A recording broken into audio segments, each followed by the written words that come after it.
Hey everyone, welcome back. Today we're diving into a story that's going to absolutely blow your mind and probably break your heart at the same time. Picture this for just a second. What if I told you there was once a little boy who couldn't breathe the same air as you and me? A kid who couldn't hug his mom, couldn't play with other children, couldn't even touch a single thing in this world without it potentially killing him? Sounds impossible, right? Well, buckle up because what I'm about to share with you is not only possible, it actually happened. And this isn't some distant fairy tale from centuries ago. This happened in our lifetime, in modern America, with cameras rolling and the whole world watching. This is the incredible, heartbreaking, and ultimately inspiring true story of a little boy named David Vetter. And trust me when I say his life was unlike anything you've ever heard before. Now, I know what you're thinking. How does someone live like that? How does a family cope with something so unimaginable? And here's the thing that's going to get you. This story isn't just about one boy's struggle. It's about how one life, lived entirely behind plastic walls, ended up saving thousands of other children around the world. But I'm getting ahead of myself. Let me take you back to where it all began, because the beginning of this story is just as shocking as everything that followed. So picture Houston, Texas in 1971. Nixon is president, the Vietnam War is still raging, and medical technology is nowhere near what we have today. In one of Houston's hospitals, there's a young couple named David and Carol Vetter, and they're about to face every parent's worst nightmare. But here's the twist. They already know it's coming. You see, this isn't their first child. They'd already been through hell and back just 2 years earlier when they lost a baby boy to something called SCID. Now, unless you're a medical professional, you've probably never heard of SCID, but let me tell you, it's absolutely terrifying. SCID stands for Severe Combined Immunodeficiency, and it's basically like being born without any defenses whatsoever. Imagine your body as a fortress, right? Well, for most of us, that fortress has walls, guards, weapons, everything it needs to fight off invaders like bacteria, viruses, all those nasty little things floating around in the air that we don't even think about. But kids with SCID, their fortress has no walls, no guards, no weapons, nothing. Every single germ, every tiny microbe that the rest of us fight off without even knowing it, becomes a potential death sentence. So when David and Carol Vetter lost their first son to this condition, can you imagine the grief? The doctors sat them down and delivered news that would haunt any parent. If they tried to have another child, there was a 25% chance, 1 in 4, that the same thing would happen again. 1 in 4. Those aren't great odds when you're talking about your child's life, are you? But here's what gets me about this story. They decided to try anyway. They held on to hope. They believed in miracles. And on September 21, 1971, their miracle was born. But here's where the story takes a turn that's going to make your heart sink. The moment, and I mean the very second, little David Philip Vetter took his first breath, he was whisked away from his mother's arms and placed inside what would become his entire world for the next 12 years of his life. A plastic bubble. Not a quick medical procedure, not a temporary precaution, this was it. This was his home, his playground, his school, his entire universe, all contained within transparent plastic walls. Now, when I say bubble, I want you to really understand what we're talking about here. This wasn't some cute little dome you might see in a movie. This was a serious piece of medical equipment, engineered by some of the smartest people in the world. Every single molecule of air that entered David's environment had to be filtered and sterilized. Every drop of water, every piece of food, every toy, every blanket, literally everything that came into contact with David had to go through an intense sterilization process that would kill any bacteria, virus, or microscopic organism that might harm him. The bubble itself was made of clear plastic, and it had these special gloves built right into the walls. So imagine being a nurse or a doctor trying to take care of this baby. You can't just reach in and pick him up. You have to slip your hands into these sealed gloves and work through the plastic. Every diaper change, every feeding, every gentle touch, all of it happening through barriers. And for his parents? Oh man, this is where it gets really heartbreaking. They could see their son, they could talk to him, but they couldn't hold him. They couldn't feel his skin against theirs. They'd press their hands against the plastic, and he'd press back from the inside, but there was always that barrier between them. Can you even imagine what that does to a parent's heart? You've got this beautiful, healthy-looking baby right there in front of you, but you can't do the most natural thing in the world. You can't hold your own child. David's mother would later say that watching other mothers casually pick up their babies, something so simple and natural, would bring her to tears every single time. Because for her, that simple act of maternal love was impossible. But here's the thing about David, and this is what makes this story so incredible.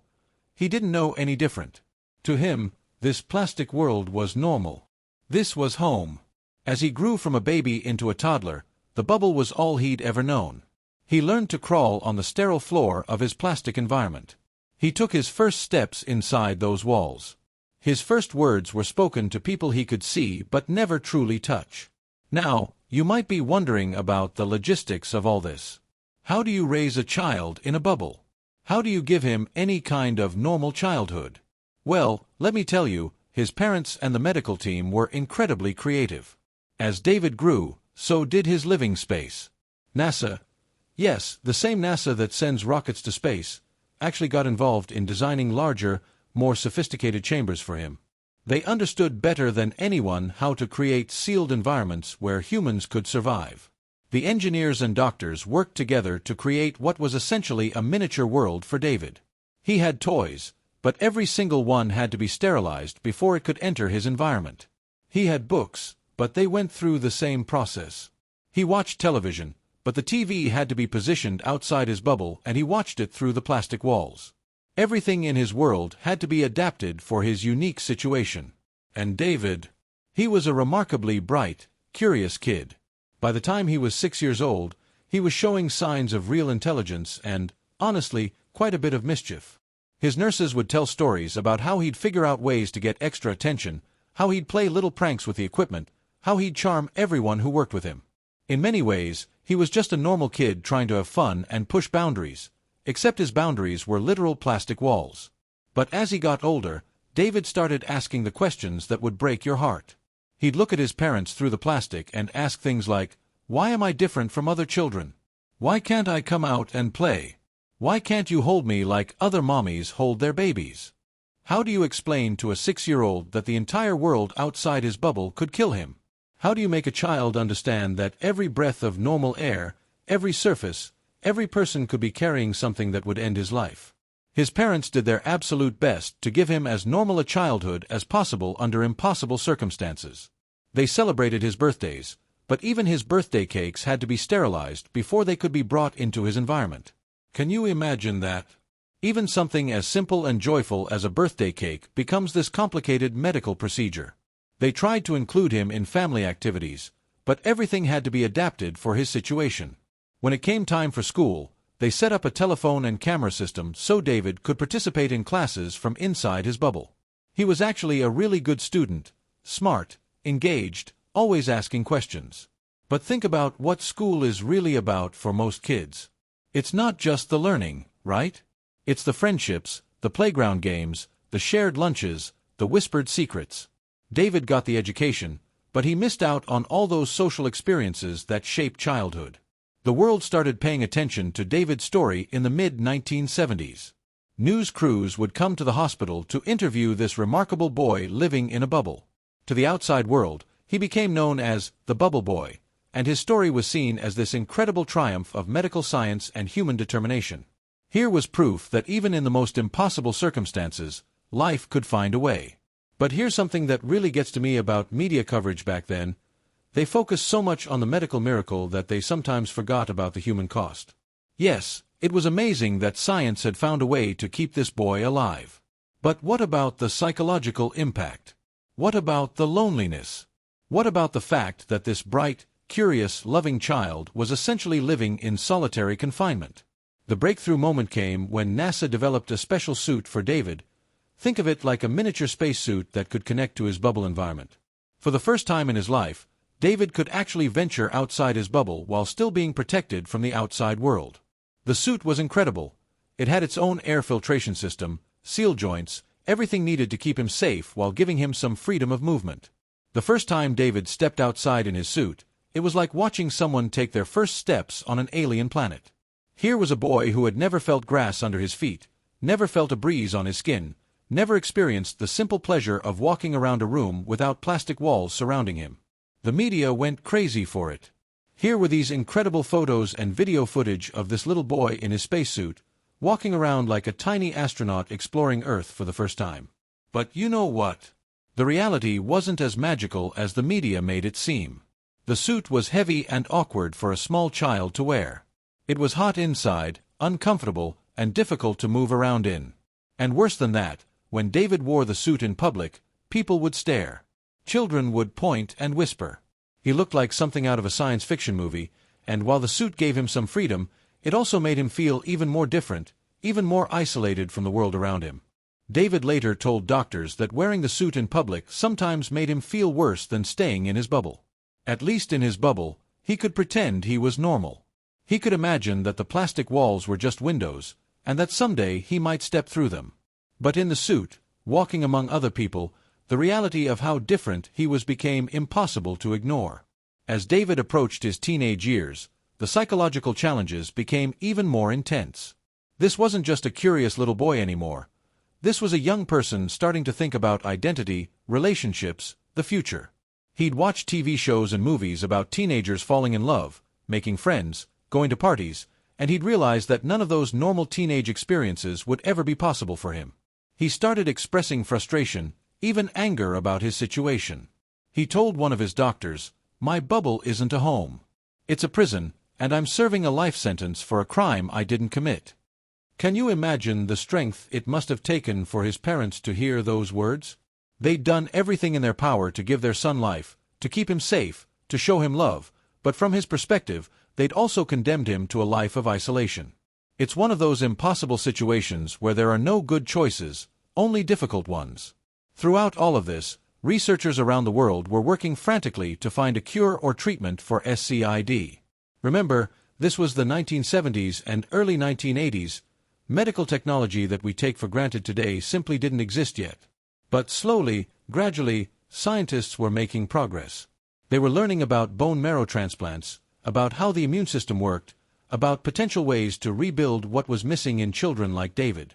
By 1983, after 12 years of David living in his bubble, medical science had advanced to the point where doctors felt they might have a real solution. Bone marrow transplants had shown promise in treating other immune system disorders. The idea was simple in theory. Take healthy bone marrow from a compatible donor and transplant it into David's body, where it would essentially rebuild his immune system from scratch.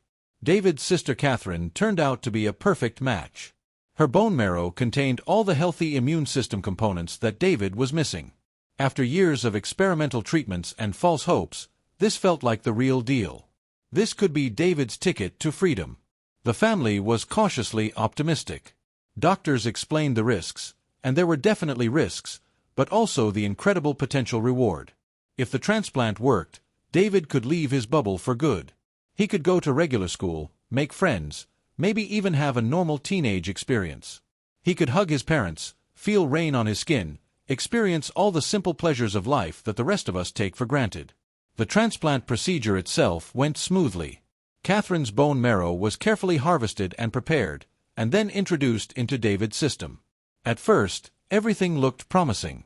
David's body seemed to be accepting the new marrow. Tests showed that his immune system was starting to develop. For the first time in 12 years, there was real hope that David might be able to leave his plastic prison. But here's where this story takes a turn that still makes medical professionals shake their heads in frustration and sadness. Hidden in Catherine's apparently healthy bone marrow was something called the Epstein-Barr virus. Now, for most people, Epstein-Barr is no big deal. It's actually incredibly common. Most of us get infected with it at some point and never even know it. Our immune systems fight it off without breaking a sweat. But remember, David still didn't have a fully functioning immune system. The transplant was working, but it takes time to rebuild those defenses. And Epstein-Barr, which would have been harmless to anyone else, became a monster in David's vulnerable body. The virus triggered a cascade of problems that led to lymphoma. Cancer of the lymphatic system. Can you imagine the cruel irony? After 12 years of protection, after all the precautions and sterilization and careful medical procedures, it was something in the very treatment that was supposed to save him that ended up threatening his life.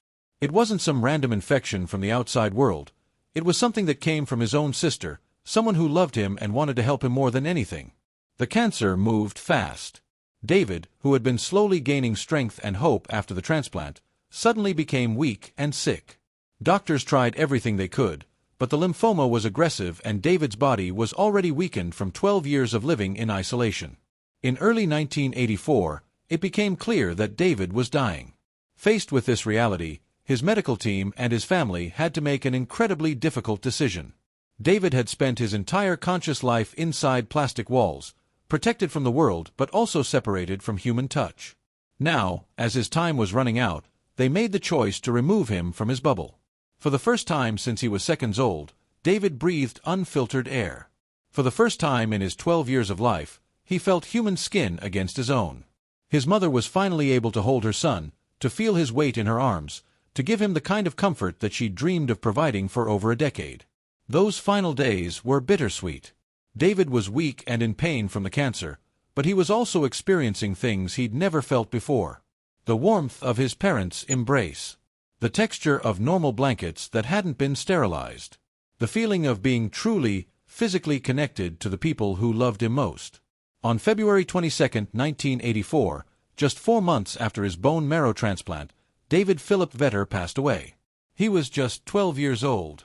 This boy who had fought so hard to live, who had captured the world's attention and hearts, who had become a symbol of both medical achievement and human resilience, was gone. The reaction to David's death was immediate and worldwide. People who had followed his story for years felt like they'd lost someone they knew personally. Medical professionals mourned not just the loss of a patient, but the loss of hope that his case represented. And his family? Well, they were left to grieve not just the death of their son, but the end of a 12-year battle that had defined their entire lives. But here's where David's story becomes something bigger than just a tragic tale about a sick child. His death sparked intense debates in the medical community and beyond. Some people questioned the ethics of what had been done. Was it right to keep a child alive in such isolation? Was the quality of life worth the quantity of years? Others argued that David's life represented the very best of human compassion and scientific achievement, the refusal to give up, the determination to find solutions to impossible problems. I think both perspectives have merit, honestly. It's easy to look back now and second-guess the decisions that were made, but put yourself in his parents' shoes for a moment. You've got a child who's alive, who's intelligent and loving and full of potential, but who can only survive under these extreme conditions. Do you let him die as an infant, or do you fight for every day you can have with him? There's no right answer to that question. What we do know is that David's life and death had a profound impact on medical research. The attention his case brought to SCID led to increased funding for research into immune system disorders. Scientists became more determined than ever to find better treatments, earlier interventions, more effective cures. And you know what? It worked. Today, newborn babies are routinely screened for SCID and other immune deficiencies. If the condition is caught early enough, treatments that weren't available in David's time can now save lives. Bone marrow transplants have become much safer and more effective. Gene therapy, which was just a science fiction concept when David was alive, is now a real treatment option for some children with SCID. But maybe even more importantly, David's story changed how we think about these kinds of medical challenges. His case helped doctors understand that keeping a child alive isn't just about the physical aspects of survival. The psychological and emotional needs are just as critical. Modern treatment approaches for children with severe medical conditions now include much more consideration for mental health, social development, and quality of life. Children who are diagnosed with SCID today have options that David never had. Many of them receive successful treatment as infants and go on to live completely normal lives. They go to regular schools, play with friends, grow up to have families of their own. They never know the isolation that defined David's existence. In a very real sense, David's sacrifice, and yes, I think we can call it a sacrifice, paved the way for these children to have the freedom he always dreamed of. Every child with SCID who gets to run around a playground, everyone who gets to hug their parents without barriers, everyone who grows up to live a normal life owes something to David Vetter and the lessons learned from his extraordinary case. There's something else about David's story that I think is worth talking about, and that's the way it captured the public imagination. This was the 1970s and early 1980s. Remember, we didn't have the internet, social media, 24-hour news cycles. But David's story transcended all of that. People around the world knew about the boy in the bubble. His story was told in documentaries, TV movies, news specials. He became a symbol that meant different things to different people. To some, he represented the triumph of modern medicine, proof that science could find ways to preserve life even under the most challenging circumstances.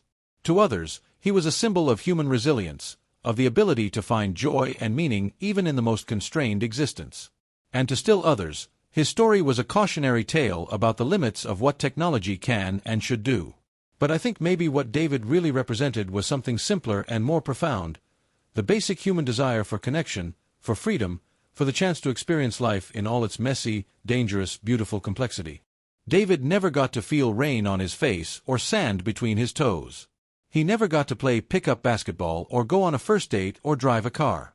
But his longing for those experiences, his questions about why he couldn't have them, his frustration with the barriers that kept him from the world, all of that was so fundamentally human that people couldn't help but be moved by it. There's also something to be said for the incredible dedication of everyone who cared for David throughout his life. Think about the nurses who worked with him day after day, providing care through plastic barriers, finding ways to comfort and entertain a child they could never actually touch.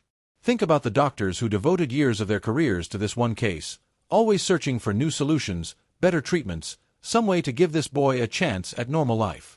And think about NASA engineers, rocket scientists who could have been working on missions to the moon, instead spending their time designing better living spaces for one small boy in Texas. There's something beautiful about that. Some of the most advanced minds in the world turning their attention to making life a little bit better for someone who needed help. David's parents, David and Carol Vetter, showed a kind of strength that's hard to even comprehend. For 12 years, they maintained hope. They visited their son every day, talking to him through plastic, playing games with him, reading him stories, trying to provide as much love and normalcy as possible under impossible circumstances. They advocated for him with doctors, with researchers, with anyone who might be able to help. They never gave up. And when the end came, they made the incredibly brave decision to prioritize David's emotional needs over his physical safety. Removing him from the bubble in his final days meant exposing him to all the germs and viruses that could have killed him, but it also meant giving him the human contact he'd been denied his entire life. They chose to let him experience love in its most basic, physical form, even knowing it might shorten his time. There's a lesson in that for all of us, I think. Sometimes the most important thing we can do for someone we love is simply to be present with them, to offer comfort and connection even when we can't offer solutions. David's parents couldn't cure his disease, but they could make sure he knew he was loved. The medical community learned crucial lessons from David's case that continue to influence treatment decisions today. The importance of psychological support for children with chronic illnesses. The need to balance life-saving interventions with quality-of-life considerations.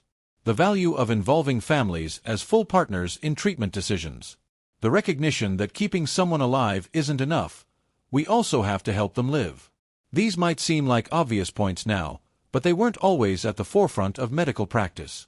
David's case helped shift the conversation from purely clinical considerations to a more holistic view of patient care. And then there's the broader impact on society's understanding of disability and medical differences. David's story helped people think more deeply about what it means to live with limitations, about how we can create inclusive environments for people with unusual needs, about the importance of not just accommodating differences but celebrating the unique perspectives that come from different life experiences. David may have lived his entire life in isolation, but his story connected him to millions of people around the world. Letters poured in from families dealing with their own medical challenges, from children who felt inspired by his courage, from adults who were moved by his family's love and dedication. In a strange way, this boy who couldn't touch another human being for most of his life touched more lives than most of us ever will. I think there's also something powerful about the way David's story illustrates both the incredible potential and the inherent limitations of medical technology. On one hand, the fact that doctors were able to keep him alive for 12 years in such challenging circumstances was genuinely miraculous. The engineering that went into creating his living environment, the medical care that kept him healthy within his bubble, the research that led to potential treatments, all of that represents human ingenuity at its finest. But at the same time, David's story reminds us that technology can only do so much. It could keep his body safe, but it couldn't give him friends his own age. It could filter his air, but it couldn't let him feel the wind. It could provide him with education, but it couldn't give him the social experiences that are such a crucial part of childhood development. There's a balance there that we're still trying to figure out in medical ethics today. How much should we intervene in the name of preserving life? At what point do the interventions themselves become a form of suffering? How do we weigh quantity of life against quality of life? These are questions that David's case brought into sharp focus, and they're questions we're still grappling with decades later. But here's what I keep coming back to when I think about David's story. Despite everything he went through, despite the isolation and the limitations and the ultimate tragedy of his early death, there was still so much light in his life. The people who worked with him remembered his sense of humor, his curiosity, his genuine affection for the people in his world. He found ways to play, to learn, to connect with others even through the barriers that surrounded him. That speaks to something fundamental about the human spirit, doesn't it? Even under the most constraining circumstances, we find ways to seek joy, to form relationships, to make meaning out of our experiences. David couldn't change his circumstances, but he could choose how to respond to them. And by most accounts, he chose to embrace whatever life he could have rather than being consumed by bitterness about what he couldn't have. Of course, he had his difficult moments too. He got frustrated, angry, sad about his situation. He questioned why he had to live this way when other children didn't. Those feelings were completely natural and valid. But the fact that he could experience those difficult emotions alongside moments of happiness and connection just makes him more human, more relatable. I think that's part of why David's story continues to resonate with people today. It's not just a medical curiosity or a historical footnote. It's a story about a real person who experienced real emotions and formed real relationships despite extraordinary circumstances. It's about a family that loved each other through impossible challenges. It's about medical professionals who refused to give up hope even when the odds were stacked against them. And it's about all the children who came after David, the ones who benefited from the research his case inspired, the ones who received earlier diagnoses and better treatments because of the lessons learned from his experience. Every time a child with SCID receives successful treatment and goes on to live a normal life, David's legacy lives on. There's something poetic about that, isn't there? This boy who spent his life separated from the world ended up connecting to it in the most profound way possible, by making it better for others who would face similar challenges. His isolation led to breakthroughs that eliminated isolation for countless other children. When I think about what we can learn from David's story today, a few things stand out to me. First, the importance of not giving up hope, even when the situation seems impossible. David's parents could have chosen to let their second child die as an infant rather than subjecting him to life in a bubble. Instead, they chose to fight for every day they could have with him, and in doing so, they gave him 12 years of life that contributed to medical knowledge and touched millions of people. Second, the value of seeing the person beyond the medical condition. David wasn't just a case study or a medical curiosity. He was a funny, smart, loving kid who happened to have a rare disease. The people who cared for him best were the ones who remembered that and treated him as a whole person, not just a set of symptoms to be managed. Third, the power of love to transcend physical barriers. David's parents couldn't hold him for most of his life, but their love reached him anyway. They found ways to communicate care and affection despite the plastic walls between them. They showed that connection isn't always about physical contact. It's about presence, attention, dedication, and the willingness to keep showing up even when things are difficult. And finally, David's story reminds us that every life has value and meaning, even lives that seem limited or constrained by our usual standards. David never got to experience many of the things we consider essential to a full life, but his life had profound impact. He advanced medical science, changed public understanding of disability and illness, and inspired countless people with his courage and resilience. The ripple effects of David's life continue to spread outward even today, more than 40 years after his death. Medical students learn about his case in their training. Researchers reference his story when developing new treatments for immune deficiencies. Families facing similar diagnoses find hope in the progress that's been made since David's time. And maybe most importantly, David's story continues to remind us of the preciousness of the simple things we too often take for granted. The ability to breathe freely, to touch the people we love, to move through the world without barriers. These aren't just nice-to-haves, they're fundamental aspects of human experience. David's longing for these basic freedoms helps us appreciate them in our own lives. I think about David sometimes when I'm having a particularly difficult day, when I'm frustrated with work or relationships or just the general challenges of adult life. And I remember this boy who faced challenges I can't even imagine, who maintained curiosity and hope and love despite living his entire life in isolation. It puts things in perspective, you know? That's not to say we should feel guilty about our problems, or that we should minimize our own struggles because others have faced worse. But there is something powerful about remembering that humans are capable of finding meaning and joy even in the most difficult circumstances. David's story is proof of that resilience, that capacity for hope even in the face of impossible odds. The boy in the bubble became so much more than his nickname suggested. He became a pioneer, a teacher, a symbol of both human vulnerability and human strength. His 12 years of life compressed more meaning, more impact, more genuine contribution to human knowledge and compassion than many people achieve in much longer lifetimes. And that's the thing about legacy, isn't it? It's not always about how long you live or how many experiences you accumulate. Sometimes it's about the depth of your impact, the changes you create, the doors you open for others. David opened doors that had never been opened before. He paved paths that had never been walked. He asked questions that needed to be asked and inspired answers that needed to be found. Today, when a baby is born with SCID, the story can have a completely different ending than David's did. Early diagnosis, effective treatment, normal childhood, healthy adulthood, all of these are possible now in ways they simply weren't during David's lifetime. That progress didn't happen in a vacuum. It happened because David's case focused attention and resources on finding solutions. Every child who benefits from that progress owes something to David Vetter, the boy who lived in a bubble and dreamed of freedom. His dreams didn't come true in his own lifetime, but they came true for others. And maybe that's its own kind of miracle. Not the miracle of individual salvation, but the miracle of how one person's struggle can light the way for countless others. So here's what I want you to remember from David's incredible story. Life is precious and unpredictable. The things we consider normal and expected, breathing freely, physical contact, social connection, are actually extraordinary gifts that deserve our gratitude. The people we love deserve our presence and attention, especially when they're facing challenges that seem insurmountable. And maybe most importantly, every life has the potential to matter in ways we can't predict or measure. David Vetter lived just 12 years, and most of those years were spent in isolation. But his life changed the world. His story continues to inspire and educate and comfort people decades after his death. His legacy lives on in every child with SCID who receives treatment and goes on to live normally. That's the power of the human spirit. That's the miracle of love and determination and the refusal to give up hope. That's the lesson of the boy who lived in a bubble and ended up touching the entire world. David's story reminds us that heroes don't always wear capes and they don't always get happy endings. Sometimes heroes are 12-year-old boys who face impossible circumstances with courage and curiosity.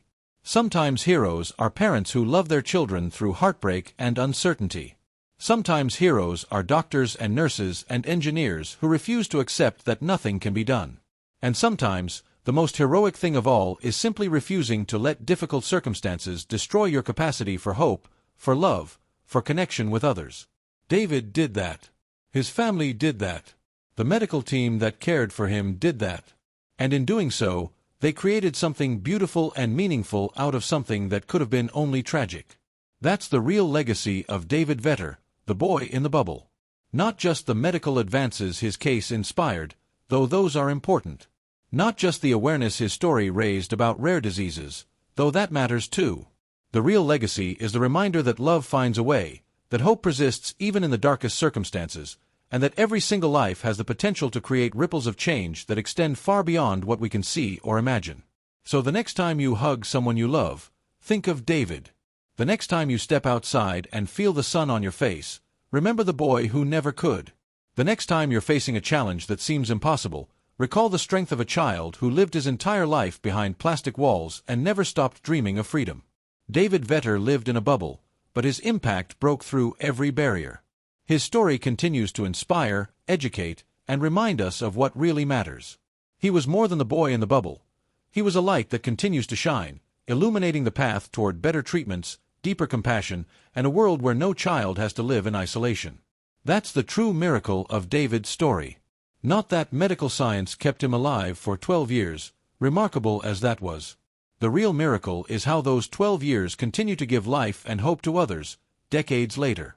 The boy who couldn't touch the world ended up changing it forever. And that, my friends, is a legacy that no plastic barrier could ever contain. Think about it this way. David's story isn't just history. It's happening right now. Somewhere in the world today, there's a child receiving treatment for SCID who will grow up to live a completely normal life because of the knowledge gained from David's case. There's a family who won't have to face the heartbreak the vetters endured because early screening caught their child's condition in time. There's a researcher working on even better treatments because David's story inspired them to dedicate their career to helping children with immune deficiencies. The ripples from one boy's extraordinary life continue to spread outward, creating waves of hope and healing that reach further than anyone could have imagined when he was born in that Houston hospital in 1971. David Vetter may have left this world at just 12 years old, but his impact will last forever. So here's my challenge for you as we wrap up this incredible journey together. Don't just let David's story be something you watched and forgot. Let it change how you see the world around you. Let it remind you to appreciate the freedoms you have, to show more compassion for people facing difficult circumstances, and to never give up hope even when things seem impossible. The next time you're frustrated with your problems, remember David's resilience. The next time you want to give up on someone you love, remember the dedication of his parents. The next time you think one person can't make a difference, remember how a boy in a bubble changed medical science forever. David's life was a masterclass in finding joy despite limitations, in maintaining hope despite uncertainty, and in touching hearts despite physical barriers.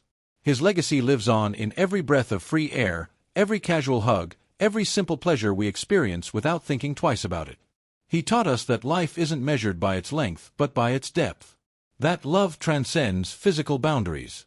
That courage isn't the absence of fear but the decision to keep fighting despite it. And that sometimes the most important thing we can do is simply refuse to let impossible circumstances crush our spirits. The boy in the bubble became something much bigger than his nickname suggested. He became a beacon of hope, a catalyst for change, a reminder of both human fragility and human strength. His story continues to inspire medical breakthroughs, comfort grieving families, and challenge all of us to think differently about what it means to live a meaningful life. David Philip Vetter lived 12 years, but those years contained enough courage, love, and impact to fill a dozen lifetimes. He couldn't touch the world with his hands, but he changed it with his heart. He couldn't break free from his plastic prison, but he broke through barriers that had never been crossed before. He couldn't live the life he dreamed of, but he made those dreams possible for countless others. That's the true measure of a life well lived, not what you gain for yourself, but what you give to others. Not the barriers you avoid, but the barriers you help others overcome. Not the dreams you achieve, but the dreams you make possible for those who come after you. David Vetter was, is, and always will be so much more than the boy in the bubble. He was a pioneer, a teacher, a symbol of hope, and a reminder that even the most constrained life can have unlimited impact. His story doesn't end with his death. It continues with every life saved, every family spared heartbreak, every child who gets to grow up free because of the knowledge his journey provided. So thank you, David, wherever you are, for showing us what true courage looks like. Thank you for teaching us about love without barriers, hope without guarantees, and strength without limits. Thank you for proving that some prisons can't contain the human spirit, and some dreams are too powerful to be stopped by plastic walls. Your bubble may have confined your body, but your spirit soared free, touching lives around the world and changing the future for children you never got to meet. That's not just a legacy, that's a miracle. And we're all a little bit better for having shared this world with you, even if it was only for 12 precious years. If this story moved you the way it moved me, I'd love for you to hit that like button and subscribe for more incredible true stories that remind us of the power of the human spirit.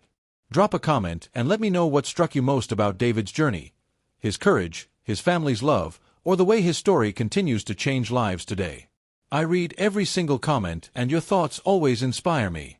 And hey, maybe share this video with someone who needs a reminder that no situation is truly hopeless, that love finds a way through any barrier, and that every single life has the power to change the world. Because that's what David Vetter proved, that sometimes the smallest lives cast the biggest shadows, and sometimes the most limited circumstances create unlimited possibilities for good. Until next time, keep believing in miracles, keep fighting for the impossible, and never forget that somewhere out there, a boy in a bubble taught us all how to truly live. Thanks for watching, and I'll see you in the next one.